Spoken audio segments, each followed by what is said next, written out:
حبايبي حبايبي يجمعوا معايا كده ويقولوا لي ايه رأيهم في الطبق الجميل ده. حاجة كده من الآخر يا بنات، مش هتصدقوني فعلا لما تجربوه. يعني اقول لكم ايه، انتوا شايفين اكيد يعني الصورة بتحكي عن نفسها. قولوا لي بقى ايه رأيكم في الجمال ده. طبق كامل متكامل، تحفة تحفة، جميل جدا جدا جدا. آآ طبعًا غني، حاطة فيه بيض وهنشوف دلوقتي مع بعض عملناه إزاي، حاطة فيه جبن، بطاطس، فلفل ألوان، حاجات جميلة جدًا، جدًا لصحة أطفالنا يا بنات. وطبعًا ده هنشوفه مع بعض عملناه إزاي. ده طبعًا طبق بتنجان بالدقة والليمون تحفة. لو عاوزين أعمله لكم اكتبوا لي في الكومنتات، تمام يا بنات؟ وما تنسونوش تدعموني بلايك و وشير يا بنات، تمام؟ حبايبي اللي بيتفرجوا عليا، حبايبي اللي بيتفرجوا عليا وما بيحطوش لايك للفيديو، أنا زعلانة منكم جدًا. هنبتدي مع بعض نشوف عملنا الطبق الجميل ده إزاي. حلة على النار أو طاسة على النار، هننزل فيها معلقتين من الزيت ومعلقة كبيرة من الزبدة، تمام يا بنات؟ هنشوف دلوقتي هنعمل ايه اهو. نزلنا بالزبدة وهننزل بالزيت، نقدحهم كويس قوي، تمام.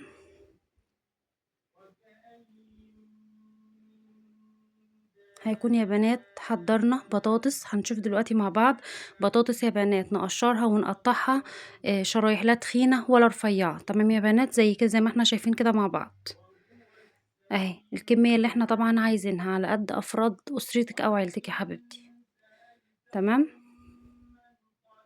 هنحطها كده مع بعض، واهم حاجة خطوة يا بنات في اللي انا بعمله ده، الغطا. لازم مرحلة الغطا دي يا بنات، ف من غير الغطا البطاطس مش هتستوي، لان انا بعتمد على البخار اللي هو يسوي لي الايه، بعتمد على الغطا ان هو يسوي لي البطاطس، تمام. هنزل برشة من الفلفل الاسود، رشة بابريكا، تمام. وهانزل كمان برشة من الملح، بس الملح اللي يملح لي البطاطس، لان بعد كده مش هعرف احط الملح تاني خلاص. هو ده الملح اللي بيملح لي البطاطس اللي انا محتاجاها، تمام. هبتدي ان انا اهدي النار عليها خالص، هدي النار، هديت النار عليها وغطيتها، تمام يا بنات. وتعالوا دلوقتي ما نشوف هنعمل ايه تاني مع بعض. اهو شوفوا يا بنات البخار، ننزل بنص معلقة صغيرة من الثوم ونغطي برضو، تمام. هنجيب بقى الخضار، عبارة عن فلفل أخضر، قرن فلفل أخضر على قرن فلفل ألوان. لو في حراق انتوا بتحبوا الوصفة دي بتحبوا عامة ان الفلفل الحراق حطوا عادي في الوصفة، بيبقى جميل جدا، بس أنا علشان عندي أطفال مش هينفع. ندي تقليبة كده جميلة للبطاطس. معلش يا بنات اعذروني، أنا تعبانة شوية مش قادرة أتكلم والله. آآ دلوقتي قطّعت الفلفل صغيّر أهو يا بنات، هانزل عليها بالفلفل، وزي ما قُلنا لو إحنا حابين إن إحنا نحط ف حراق ماشي مش مشكلة، تمام يا بنات. نقطّعه قطع صغيّرة كده ونحطه، ونرجع تاني نغطّي عليه النار، تمام يا بنات. هنجيب حبّايتين من الطماطم أهو، بس يا بنات مش هاخد البذر اللي جوّه ده، هاخد اللحم بس فقط لا غير. هاشتري القنبعة اللي فوق دي وابتدي ان انا اشيل الجزء اللي جوه ده اللي هو البذر، هشيله خالص لان انا مش محتاجاه. هشيله واقطعه وهحطه عليه على الوصفة، تمام. اهم يا بنات حبيتين من الطماطم، وارجع تاني اغطي، هديله تقليبة وبعد كده هغطي تاني. طبعا يا بنات زي ما احنا شايفين البطاطس ابتدت ان هي تدخل في مرحلة السوا اهي، خلاص يعني البخار طبعا بيسويها. عشان كده باقول لكم إن إحنا لازم مرحلة السوا. بنجيب بقى 3 بيضات أو 4 بيضات، أو 4 بيضات حسب أفراد عيلتِك زي ما قُلت لِك، دي عادي اختياري، 2، 3، 4 حسب ما أنتِ عايزة. هنحط عليها رشة فلفل اسود، ونبتدي إن إحنا نقلبها كده يا بنات.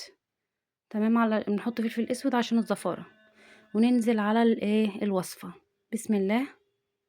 اللهم صل وسلم وبارك عليك يا حبيبي يا رسول الله.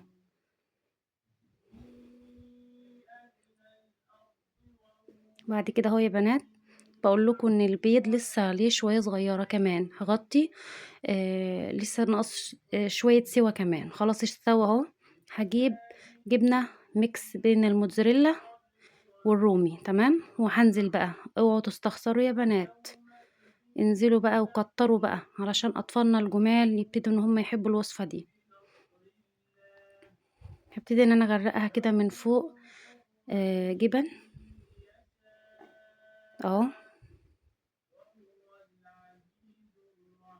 أهو فضّيت لكم الكيس كلّه عشان أقول لكم إن أنا إن إحنا لازم نكتّر عليها الجبنة، وأهدّي عليها النار برضه زي ما إحنا، أهو بسم الله ما شاء الله، اللهم بارك، اللهم بارك. حاجة كده يا بنات عسل أوي. ألف هنا وشفا على قلبكم يا رب، تحفة يا بنات. اللي يجرّبها والنبي يدعي لي دعوة حلوة كده من قلبه. وكمان ما ينسينيش في اللايك. وحبايبي اللي كانوا متابعيني من جوّه مصر ومن برّه مصر، وجودكم طبعًا على راسي ومن فوق، ودعمكم ليّا طبعًا بيشرّفني حبايبي. ما تنسونيش باللايك يا حبايبي، ومشاركة للفيديو. ألف هنا وشفا على قلبكم يا رب.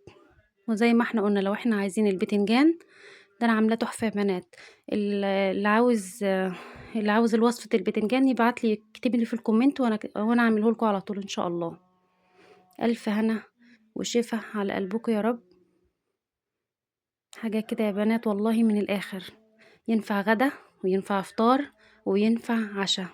شكرًا والسلام عليكم.